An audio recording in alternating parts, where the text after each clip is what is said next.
Bienvenidos una vez más a nuestro canal. Estoy súper emocionado de estar aquí con ustedes hoy, porque vamos a adentrarnos en un tema que, les aseguro, les va a volar la cabeza. Hoy vamos a hacer una comparación que podría sonar un poco atrevida, un poco infernal.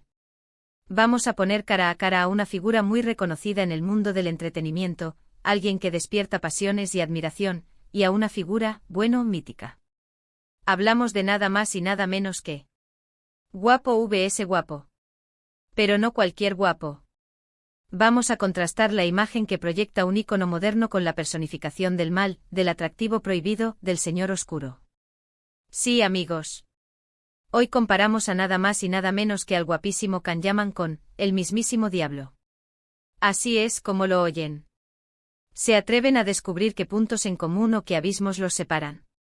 Pues pónganse cómodos porque esto se va a poner bueno. Y antes de empezar a desgranar esta interesante comparativa, recuerden que si aún no lo han hecho, este es el momento perfecto para suscribirse a nuestro canal y activar esa campanita para no perderse ninguno de nuestros vídeos. Su apoyo significa el mundo para nosotros. Ahora sí, entremos de lleno en materia. Cuando pensamos en Can Yaman, ¿qué es lo primero que nos viene a la mente? Un físico escultural, una sonrisa que desarma, una mirada intensa, un carisma arrollador. Es el sueño de muchas y la admiración de muchos. Ha conquistado pantallas, ha protagonizado telenovelas que han batido récords, y su fama trasciende fronteras. Se le asocia con la perfección física, con el éxito, con ese prototipo de galán que nos hace suspirar. Es la personificación del hombre deseado, del héroe romántico, del protagonista que siempre sale victorioso. Su imagen pública está cuidadosamente construida, proyectando una masculinidad atractiva, segura de sí misma, a veces hasta un poco desafiante, pero siempre dentro de los cánones de la belleza y el encanto. Su presencia es magnética, llama la atención, genera conversación. Y ahí es donde, quizás de forma muy superficial al principio, podríamos empezar a trazar alguna línea con otro personaje, uno mucho más antiguo, pero igualmente magnético y perturbador. Hablemos ahora de la otra figura de nuestra comparativa. El diablo. La personificación del mal, del tentador, del ser que ofrece placeres prohibidos a cambio de, bueno, ya sabemos qué. El diablo en la iconografía, en la literatura, en el imaginario colectivo, no es simplemente fealdad o terror. Oh no. A menudo se le describe con un atractivo hipnótico seductor, una inteligencia aguda, una elocuencia inigualable. Piensen en los mitos, en las leyendas, en las obras de arte. El diablo no se presenta como un monstruo repulsivo para engañar, se presenta, paradójicamente, como alguien que seduce, que atrae, que deslumbra para luego corromper. Es el arquetipo del rebelde, del que desafía la autoridad, del que conoce todos los secretos y placeres del mundo. Se le asocia con la transgresión, con el poder oculto, con la tentación irresistible. Entonces, ¿dónde encontramos los puntos de conexión entre Can Yaman y esta figura ancestral? El primer punto obvio y quizás el más superficial, es el asterisco atractivo físico. Can Yaman es innegablemente apuesto con rasgos definidos, un cuerpo trabajado y una presencia escénica que cautiva. De manera similar, el diablo, en muchas representaciones, es descrito como un ser de una belleza sobrenatural, casi deslumbrante, diseñada para atraer y confundir. Es ese tipo de atractivo que va más allá de lo convencional, que posee una chispa de peligro, una promesa de algo más. Pero la comparación va más allá de la piel. Ambos, de maneras muy distintas, ejercen una gran influencia. Can Yaman, a través de su trabajo, sus redes sociales, su presencia mediática, influye en las tendencias, en la moda, en el imaginario de millones de personas. Genera conversación, debate, admiración. Su figura se convierte en un modelo, en un referente para muchos. Por otro lado, el diablo, en su rol arquetípico, ejerce una influencia mucho más profunda y oscura. Es el tentador, el que susurra al oído, el que juega con las debilidades humanas, el que puede desviar a las personas de sus caminos. Ambos, a su manera, tienen el poder de mover masas, de generar reacciones intensas, de dejar una marca imborrable. Otro punto interesante es la aura de misterio y de peligro controlado. Can Yaman, en ciertas interpretaciones de sus personajes, o incluso en su imagen pública, a veces proyecta esa dualidad de ser el chico bueno, pero con un trasfondo un poco rebelde, con un toque de peligro que resulta fascinante. No es el chico de al lado, es el chico que te puede llevar a aventuras inesperadas. El diablo, por supuesto, es la encarnación misma del peligro. Su atractivo reside en gran parte en esa promesa de lo prohibido, de la transgresión, de romper las reglas. Ambos, de formas distintas, nos invitan a mirar más allá de la superficie, a cuestionarnos qué hay debajo de esa fachada impecable. Además, ambos son figuras que generan admiración y devoción, pero también, a veces, recelo o incluso crítica. Kanyaman tiene un ejército de fans devotos que lo idolatran, pero también hay quienes lo critican por su fama, por su estilo de vida, o por la percepción de arrogancia. De igual manera, el diablo es una figura que inspira terror y repulsión, pero también, curiosamente, un cierto grado de fascinación. ¿Quién no ha sentido una punzada de curiosidad ante la idea del mal absoluto, ante la tentación que promete lo que la sociedad prohíbe? Ambos son polos de atracción y repulsión, y esa dualidad es en sí misma poderosa. Ahora, es fundamental hacer una distinción crucial. Mientras que Kanyaman es una persona real, con sus virtudes y defectos, con su trayectoria profesional y su vida personal, el diablo es una figura mítica, una construcción cultural, una representación simbólica del mal y la tentación. La comparación, por lo tanto, se centra en las percepciones y las cualidades que se les asocian en el imaginario colectivo.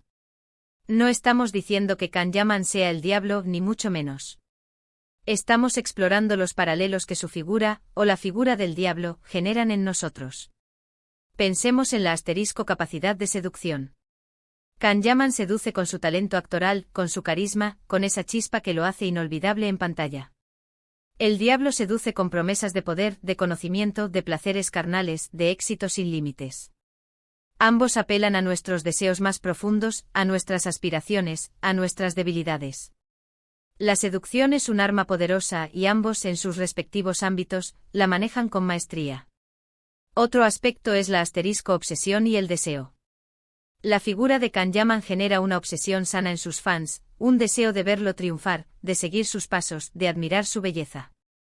El diablo, por otro lado, alimenta obsesiones malsanas, deseos destructivos, anhelos de poder y control que llevan a la perdición. Ambos, a su manera, ponen a prueba nuestra capacidad de control sobre nuestros propios impulsos y deseos. La dualidad es otro punto clave. Kanyaman puede ser el galán romántico, pero también puede proyectar una fuerza y una intensidad que rozan lo salvaje.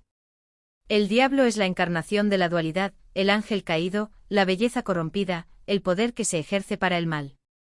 Ambos nos recuerdan que la complejidad es mucho más interesante que la simpleza, y que en cada ser, incluso en las figuras más admiradas o temidas, existen capas de significado.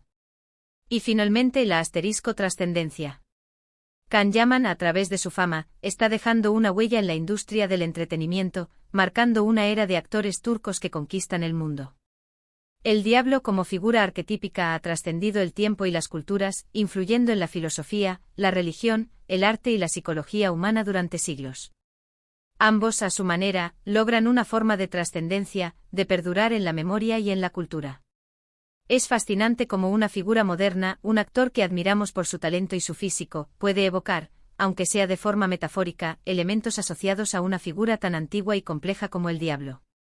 No se trata de equiparar sus acciones o sus naturalezas, sino de entender cómo las cualidades que proyectamos en ellos, las reacciones que generan en nosotros comparten ciertos hilos conductores.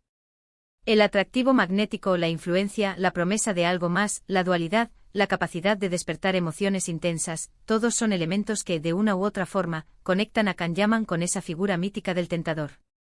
Por supuesto, y para que no haya malentendidos, es importante recalcar que mientras Kanyaman es una figura real que nos entretiene y nos inspira, el diablo representa, en la mayoría de los contextos, la tentación, el mal y la perdición. La belleza y el carisma de Kanyaman son herramientas de su arte y su profesión, mientras que el atractivo del diablo es un instrumento de engaño y corrupción. Pero el poder de la narrativa, de los arquetipos, de las percepciones, es inmenso. Y en este ejercicio de comparación, hemos podido ver cómo una figura contemporánea puede, a través de las cualidades que proyectamos en ella, evocar resonancias con figuras tan antiguas y poderosas como el diablo. Es un recordatorio de la complejidad de las percepciones humanas, de cómo la admiración y el temor a veces se entrelazan, y de cómo el atractivo, en sus múltiples formas, puede ser una fuerza verdaderamente infernal. Y hasta aquí nuestro viaje de hoy, mis queridos amigos. Hemos desgranado esta comparación tan peculiar entre Can-Yaman y el diablo, explorando esos puntos que, de forma intrigante, parecen conectarlos. Espero que hayan disfrutado de este análisis tanto como yo. ¿Ustedes qué opinan? ¿Ven algún otro punto en común? ¿O creen que la comparación es completamente descabellada? Me encantaría leer sus opiniones y reflexión. Es en la sección de comentarios de abajo. No se queden con las ganas de compartir su punto de vista. Y si este vídeo les ha resultado interesante e intrigante o simplemente entretenido, no olviden darle un buen asterisco me gusta. Su apoyo nos motiva a seguir creando contenido de calidad para ustedes. Si creen que a alguien más le podría gustar este vídeo, asterisco compártanlo sin dudarlo. Y por supuesto si aún no lo han hecho y quieren formar parte de nuestra increíble comunidad, asterisco suscríbanse a nuestro canal y activen esa campanita para no perderse nada. Somos una familia que crece día a día gracias a ustedes. Muchísimas gracias por acompañarme en este vídeo. Nos vemos muy pronto en el próximo. Hasta la próxima y que la curiosidad los acompañe siempre. Adiós.